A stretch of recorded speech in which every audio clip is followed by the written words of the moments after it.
Oh, there it is. There's the motor that's going on there. That's a 5-horse Briggs. That's a 13-inch header on there. I'm probably going to go maybe 10 on it and just step it up to the next size. Not that it's going to help this motor out, but I just like the look.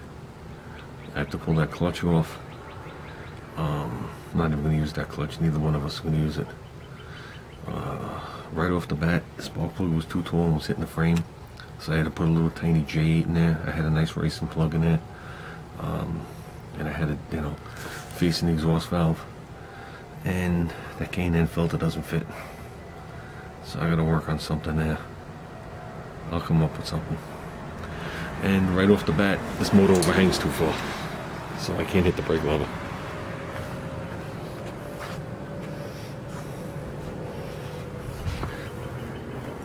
So we're gonna have to work on that. Well, let's fire it up, see how it sounds. Take the seat off.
That should piss off the neighbors. Well, I took that brand new clutch off the 3.5.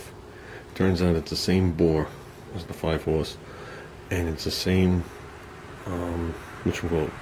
chain size as my son's go-kart. It's actually the duplicate of this clutch, except this clutch is shot. I don't know if you can see the groove in there, and that's got to be down to 1/16 of an inch. I think the only reason this clutch ever moved is because it was a 5-horse. If this was on like a smaller 3-horse, you would have been pushing it to get going. Yeah, this thing has seen better days. But we'll save the pieces. The hub is wasted. Now, I was able to get one Allen out. The other Allen is rounded over. So I took the clutch apart.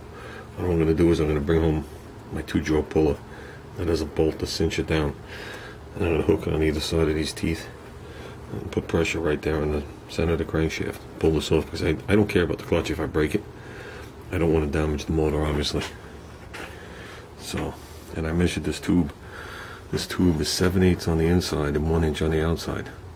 So like I said, I want to step up the header one size. Like I said, on this motor I don't think it'll make a difference. But in real motors, stepped up headers do make a difference. As they word it, it eases the pressure into atmosphere. Because right here, you're in atmosphere. So it eases it. It makes it bigger and bigger and bigger, and it eases it into atmosphere. That's why you run a collector on a race car. And that's why people use different length collectors. And some people use collectors that are cone-shaped to ease it into atmosphere. Depending on if you're running a stick or an automatic, makes a big difference too. But on this, there's just a single tube, one pulse. So, but I did find tube. This is 1 inch on the inside, and whatever it was on the outside, I didn't even measure. It's thin wool, same stuff. So this head is 13 inches now. I think I'm going to make it possibly 15, and I'm going to make the last, I don't know, maybe that far. That's about 4 inches stepped up to the next size. Then I'll take this washery thing off that they have on there, which I guess is a safety. I'll bore it out and I'll tack it on the back of my pipe. So we're getting there. Like I said, the main obstacle right now is getting this clutch off the shaft. I want to get as much of this done as I can before I start working on my son's go-kart. So